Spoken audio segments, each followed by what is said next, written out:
لمغان اور غزنی راجہ جیپال کے علاقے نہیں تھے، عاصم عمر نے کہا، اور لمغان اور ہند ہمارے علاقے نہیں ہیں، مگر جیپال نے ہمارے علاقے پر فوج کشی کی اور ہم ان علاقوں پر فوج کشی کر رہے ہیں۔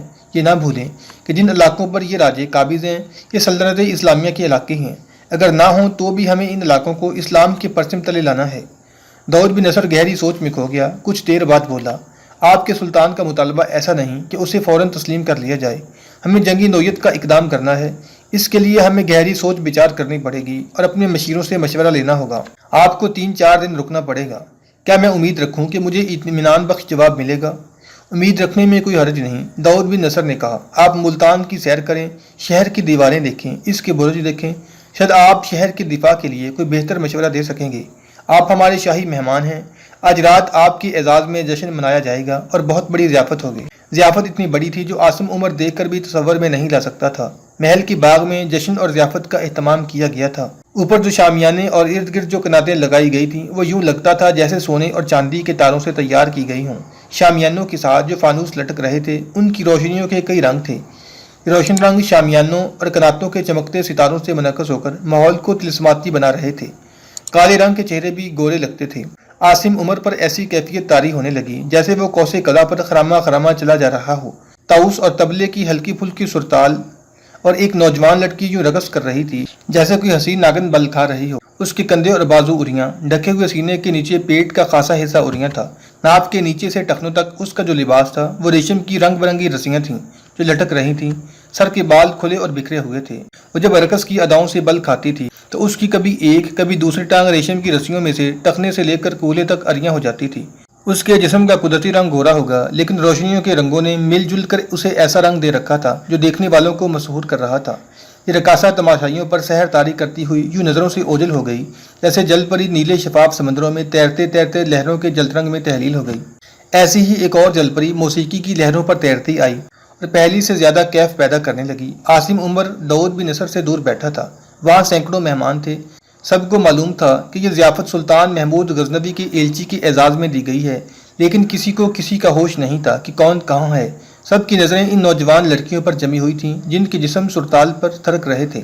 عاصم عمر نے تو جیسے میدان جنگ میں آنکھیں کھولی تھیں۔ 20-22 سال سے وہ تھرکتے اور تڑپتے جسم دیکھ رہا تھا، لیکن وہ جسم نوجوان رقاصہ لڑکیوں کے نہیں، زخموں سے کٹے پھٹے سپاہیوں اور کمانداروں کے تھے جو تپتی ہوئی زمین پر، پتھروں پر اور ریت پر تھرکتے، تڑپتے اور ہمیشہ کے لیے بے حس ہو جاتے تھے۔ یہ سپاہی اس کے اپنے بھی تھے، اس کے دشمن کے بھی۔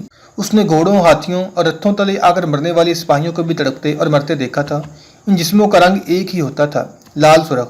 مرتے وقت دوست اور دشمن اسی ایک رنگ میں رنگے جاتے تھے۔